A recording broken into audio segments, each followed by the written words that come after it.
Isaías 64, nós vamos ler um famoso texto, que é do 1 ao 4, com o tema Onde Nascem os Avivamentos.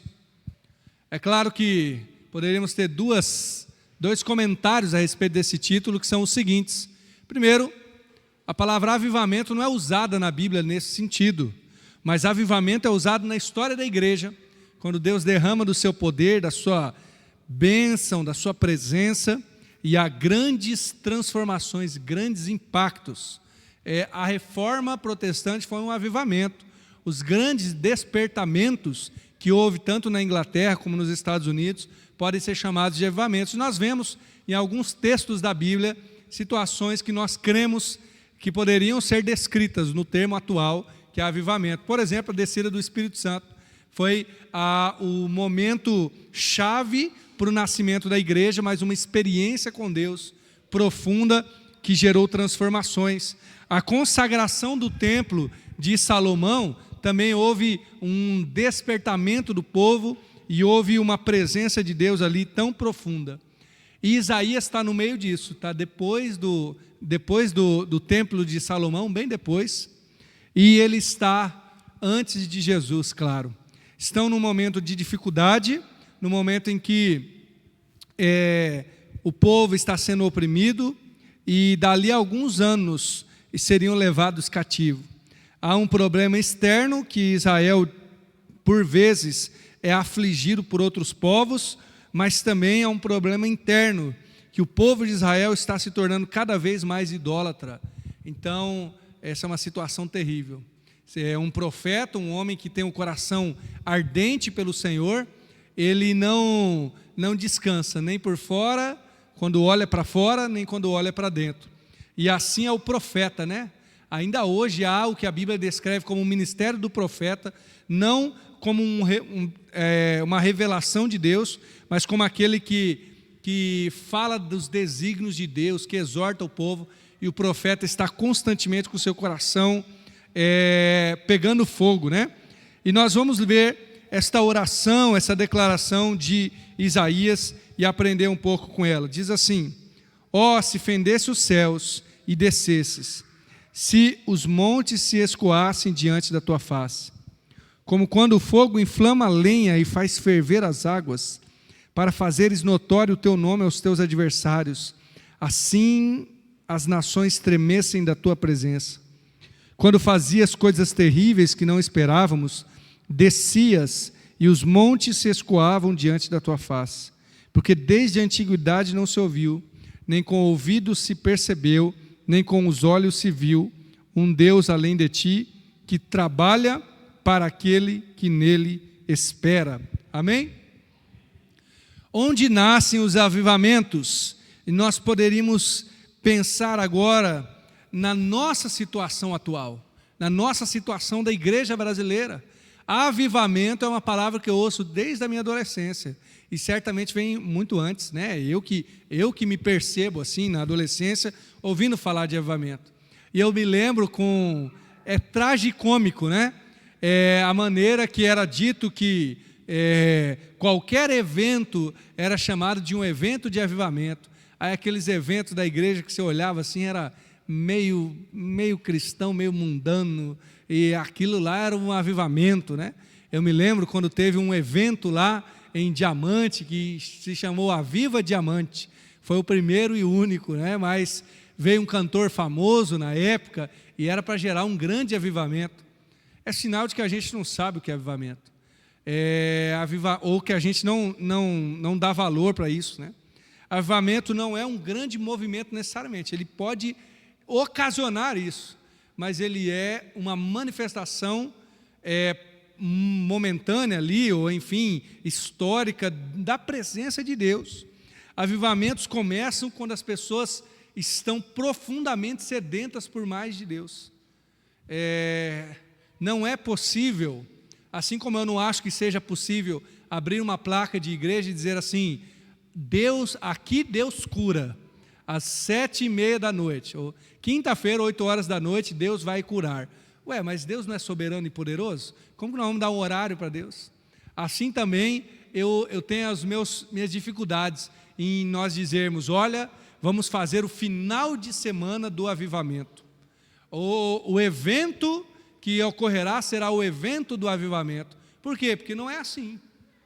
É por meio de quebrantamento, é por meio de desejo profundo de Deus que nascem avivamentos. Ou seja, é na manifestação de Deus, é na sede do povo de Deus que eles nascem. E aí eu vejo nesse texto pelo menos 4 características do que pode brotar um avivamento, ou seja, uma manifestação profunda da presença de Deus. A primeira delas eu descreveria, que está no verso 1, como um santo desejo. Ó, se fendesse os céus e descesse, se os montes se escoassem diante da sua face. Esse é o desejo do profeta, e não é um desejo qualquer. O profeta não está orando dizendo assim: ah, Senhor, dá uma corrigida aí nas coisas, quem sabe, né? Ah, eu sei que nada vai acontecer mesmo. Eu sei que ser cristão é só sofrimento. Eu sei que este mundo não liga para Deus. Como às vezes nós somos tão, assim, queremos ser tão bíblicos e somos errados. Por quê? Porque ao mesmo tempo que a Bíblia descreve uma destruição, porque em Pedro é dito que o mundo será destruído por fogo, a Bíblia também descreve uma necessidade do povo de Deus desejar a manifestação dele. Quanto mais destruição nós vemos diante de nós, mais fome a gente tem que ter. Este é o santo desejo: Senhor, se fendesse os céus. Nós, às vezes, querendo ser tão bíblicos, nos afastamos da necessidade bíblica de depender de Deus. O profeta, quando viu a corrupção interna, a frieza, os problemas externos, a perseguição, o desejo dele não é assim: Deus, dá uma corrigida aí. Ah, Senhor, se fizéssemos uma semana de avivamento. Ah, Senhor, se nós realizássemos aqueles eventos. Não. Qual que é a oração dele? Senhor, rasga os céus. Rasga, só o Senhor pode. Se o Senhor fendesse os céus. O verso aqui, eu não entendo muito do original do Antigo Testamento, que é o hebraico, mas eu me lembro de estudar este tipo de verbo aqui, que é um verbo específico que não tem na nossa língua, que chama jussivo, verbo jussivo. É um verbo que expressa desejo. Por isso que tem aqui na minha Bíblia o ó, se fendesse os céus, né? Porque é a tentativa do tradutor expressar um desejo que já está presente no texto. Senhor, se o Senhor fendesse os céus e descesse, só isso. Eu penso, irmãos, que avivamentos começam a nascer quando a igreja percebe isso. E a gente fica colocando a nossa esperança em um monte de ídolo. A gente tem esperança no dinheiro, por vezes. Quer ver? Imagina se entrasse um dízimo de 100 mil reais para a igreja. Quanta coisa que a gente não poderia fazer, né? Olha que benção, né? Eu sou o primeiro a dizer: uau, que benção. Não, irmãos, isso é um ídolo. Tudo que a igreja pode fazer com um dízimo de 100 mil reais que entrasse hoje, poderia fazer agora pelo poder de Deus, né? Irmão Daniel, no domingo de manhã, pregou sobre dízimo. Não é contra isso, né, irmão? Fidelidade é uma coisa. Estou falando do nosso desejo de colocar a esperança no Senhor. Quer ver outra coisa? Nós dizemos assim: ah, se os poderosos se convertessem, seria tão bom, né, irmãos? Tivesse uma live do presidente, que hoje é o Lula, mas fosse quem fosse, né? Dos pessoal do STF aí, que vocês gostam, né? Dos deputados, todo mundo fizesse uma live falando assim: a gente se converteu, vamos consagrar nossa vida a Jesus. Olha, amém, eu espero que isso aconteça, mas eu não sei se vai acontecer. Mas mesmo se isso acontecer, a esperança não é essa. Sabe por quê? Porque não vem do Estado. Nós precisamos ser profetas em relação ao que está errado, claro, mas veja o que aconteceu com o profeta Isaías, gente. Ele era profeta, ele falava aos reis, ele falava e os outros ouviam. Ele profetizou a morte do rei Ezequias, e o Ezequias ia morrer mesmo, só não morreu porque Deus mandou ele voltar lá e dizer: olha, Deus ouviu tua oração, você vai viver mais 15 anos. É esse o profeta, que chega nesse momento e diz assim: agora só se Deus fendesse o céu, só se Deus rasgar o céu, a coisa vai se corrigir. Irmãos, quando que nós como igreja vamos ter essa esperança? Só se o Senhor fizer o céu rasgar. Mas sabe qual é o problema disso? É que se eu tiver esse desejo, esse que eu estou chamando de um santo desejo, eu vou ter que orar, eu vou ter que me consagrar, eu vou ter que buscar a Deus profundamente, eu vou ter que confessar pecado, porque eu estou com um desejo que me consome, dizendo: ah, Senhor, fende os céus, ah, Senhor, faz aquilo que eu não posso fazer. O profeta tem uma fome de justiça, sim, ele tem uma fome de transformação, mas tudo isso começa no próprio Deus. A segunda coisa, no verso 2, diz assim: como quando o fogo inflama a lenha e faz ferver as águas, e aqui é uma ilustração que vem da natureza, né? Como quando uma água começa a ferver, basicamente é isso, né? Para fazer o que? Notório o teu nome aos teus adversários. Assim as nações tremessem, ó, o jussivo ainda está aí, ó, é um desejo, as nações tremessem da tua presença. O santo desejo é alimentado por um santo temor. O santo temor. Os antigos teólogos já chamaram o Deus, ou descreveram o Deus como um mistério tremendo. Irmãos, nós conhecemos a Deus, mas nós sabemos que existe algo de Deus que não é conhecido, ou cognoscível, né, a palavra certa, não é limitado, que é soberano, que é maior, que é gracioso, que é poderoso. Deus é fogo consumidor. Isso é lembrado no Antigo, mas também no Novo Testamento. E aí o profeta Isaías ainda continua com esse desejo, e ele está dizendo: como a água que começa a ferver, assim o Senhor fizesse tremer os montes, para que o teu nome fosse notório aos adversários. Há um desejo santo, e um temor santo, aliás, do nome de Deus ser notório. Nome de Deus ser notório. Bom, quando nós falamos de nome, para nós é importante o nome, mas para aquela cultura talvez fosse algo ainda mais, né? O nome carregava um significado tão profundo. Hoje em dia ninguém gosta de ter o nome sujo na praça, né? Ninguém gosta. Hoje em dia, claro que ninguém gosta de ter o nome atrelado a escândalos ou situações ruins, ou mesmo de ser mal falado. Ninguém gosta de estar na roda de fofoca do lado de fora, né? Na roda de fofoca do lado de dentro até que a gente gosta, mas do lado de fora não é tão bom. Mas naquela época o nome era extremamente atrelado à identidade. O nome de Deus ser feito notório era as outras nações temerem a Deus, as outras nações perceberem que o Deus de Israel é o Deus poderoso. Este é outro fundamento, eu creio, de onde nasce um mover de Deus. Se estamos falando de avivamento, estamos falando de mover de Deus, de um despertar da igreja e de uma ação de Deus na igreja e expandido para o mundo. Esse temor de dizer: Senhor, queremos fazer o seu nome notório, esse é o segundo passo, talvez. E eu não estou falando aqui como uma escada, né, mas como uma ideia. Primeiro, um santo desejo, um coração ardente. E segundo, um temor ao nome de Deus.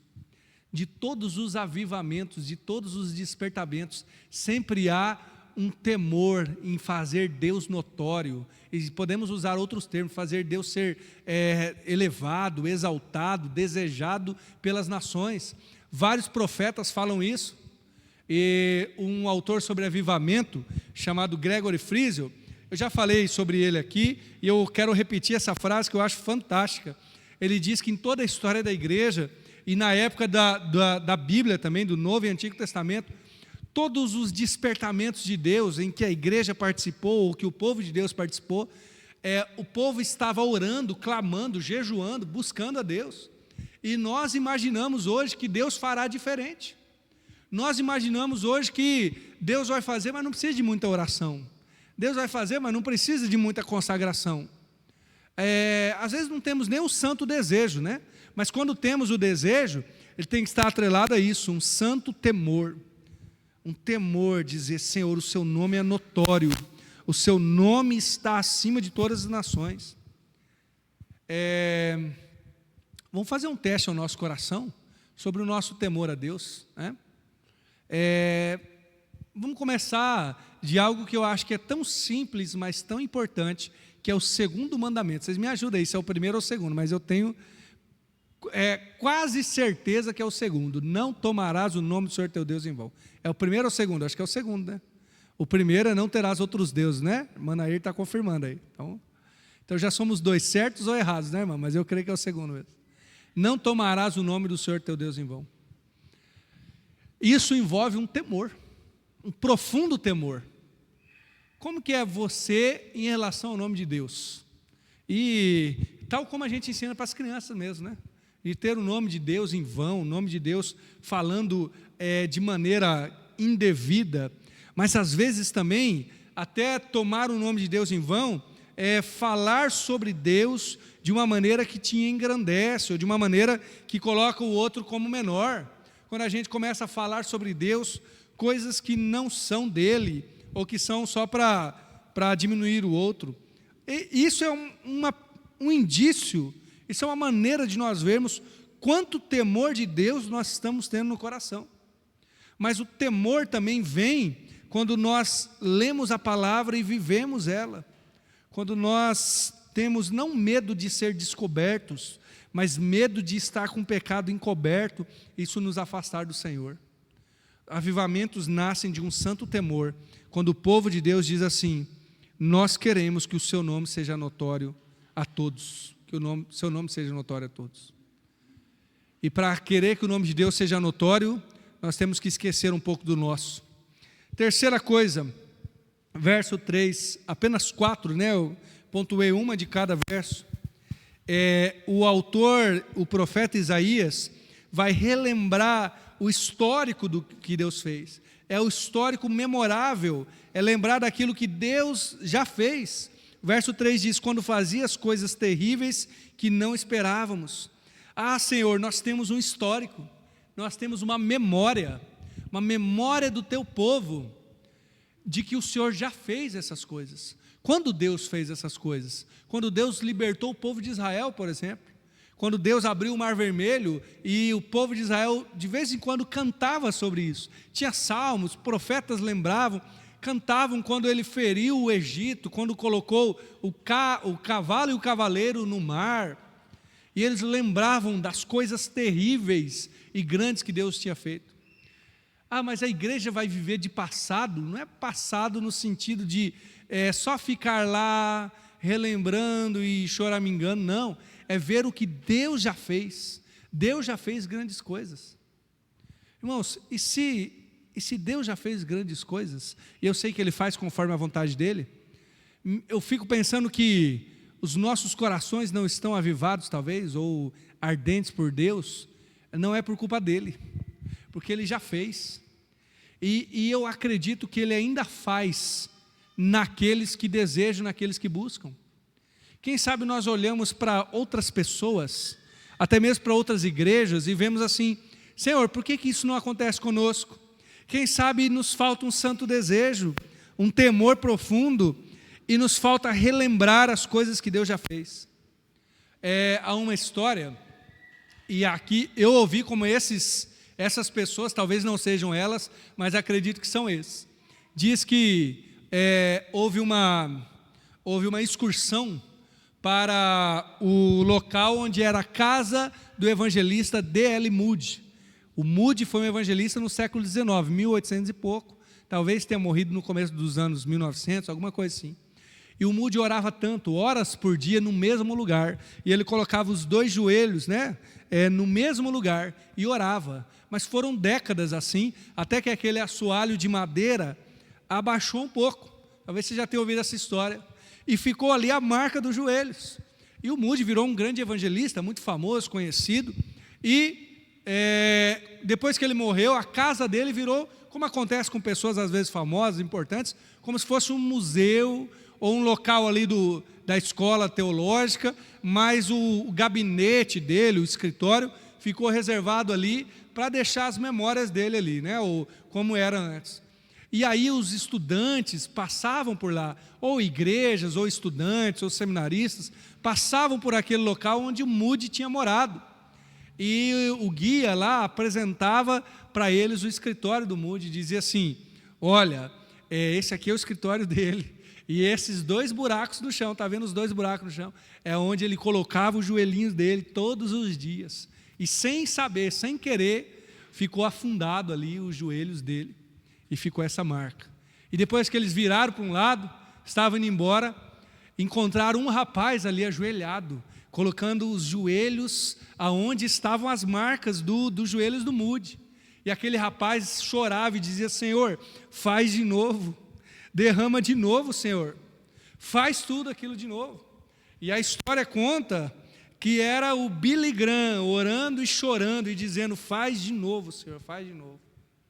Sabe o que eu aprendo, irmãos, com a história do Billy Graham, do Moody, ou com o verso 3 de Isaías 64, é que nós somos chamados a lembrar e desejar aquilo que Deus já fez. Deus já fez. Deus já converteu, Deus já mudou histórias, Deus já avivou, Deus já transformou nações, e a igreja tem uma oração tão simples a fazer, simples e profunda, como um poço artesiano, né? É simples, mas vai lá no fundo. Faz de novo, Senhor, aviva de novo. Lembra de Abacuque? Aviva a tua obra no meio dos anos. Ah, Senhor, como o Senhor fez, como o Senhor avivou, como igrejas já buscaram, como homens e mulheres de Deus já foram incendiados, já se tornaram tochas vivas. Nós queremos. Quando fazia as coisas terríveis que não esperava, descia e os montes se escoavam diante da tua face. É possível, irmãos. Deus ainda faz, Ele ainda é poderoso. Cabe a nós desejarmos a Ele profundamente e orarmos. Eu creio que esse é um caminho possível para o nascimento do avivamento. Se o tema de hoje é onde nascem avivamentos, talvez esse seria a gestação do avivamento. É um desejo por Deus. Só o Senhor pode. Se o Senhor rasgar os céus, aí sim acontece. É um temor pelo nome do Senhor, para que o nome dele seja notório. E é um histórico memorável. Deus já fez e Deus pode fazer de novo. Mas em tudo isso, o verso 4 é o final desse pequeno texto, e ele vai lembrar de quem? Do próprio Deus.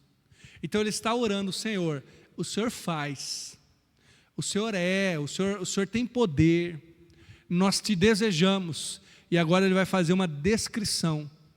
É uma descrição que começa com o negativo, né?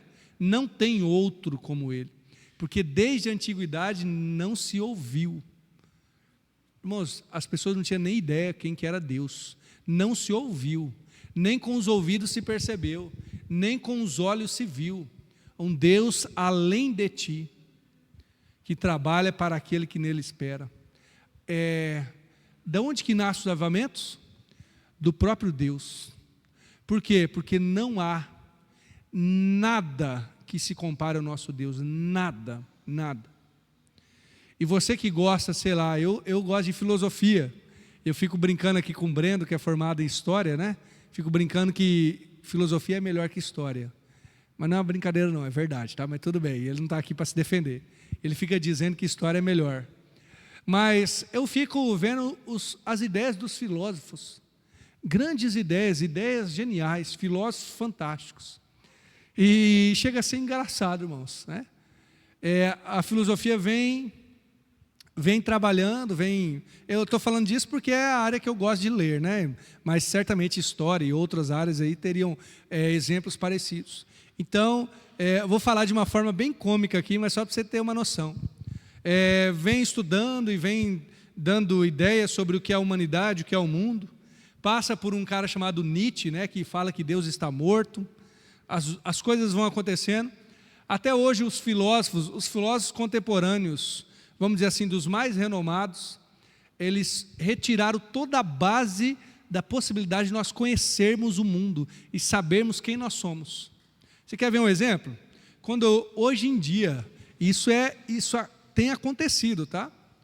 Hoje em dia, em alguns países da Europa em especial, algumas pessoas dizem assim: eu não sou um ser humano, eu sou um cavalo, eu sou um cachorro. Eu acho que foi na Alemanha, não sei se você ouviu falar disso. Teve um encontro de pessoas que se achavam cachorro. E ai de você dizer que era um ser humano, é um cachorro, hein? Por que eu estou falando esse exemplo tão bobo? Porque quando eu vejo essas notícias, eu não sou um grande estudioso, mas eu sei mais ou menos de onde que vem a ideia. A ponto da definição do que é ser humano ser uma imposição sobre nós. Então, cada um tem que pensar o que quer.